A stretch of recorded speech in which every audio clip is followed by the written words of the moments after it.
અમદાવાદમાં વહીવટીતંત્ર દ્વારા સ્થાનિક સ્વરાજની ચૂંટણીઓની તૈયારીઓ પૂર્ણ કરી દેવામાં આવી છે.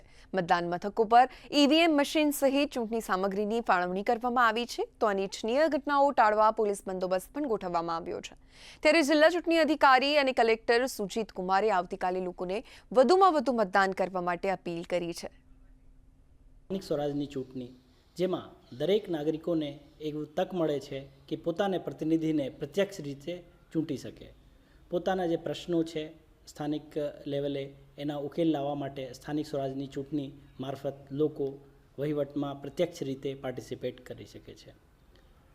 આવતીકાલે એટલે કે 26 એપ્રિલ 2026ના રોજે સવારે 7 વાગ્યાથી સાંજે 6 વાગ્યા સુધી સ્થાનિક સ્વરાજની ચૂંટણી માટે મતદાન થનાર છે. અમદાવાદ જિલ્લામાં અમદાવાદ મહાનગરપાલિકા, તાલુકા પંચાયત, જિલ્લા પંચાયત અને 3 નગરપાલિકાઓ માટે સ્થાનિક સ્વરાજની ચૂંટણી થવાનું છે. મારે અમદાવાદના દરેક મતદારોથી એક નમ્ર વિનંતી છે કે પોતાના મતાધિકારના અચૂક પ્રયોગ કરજો.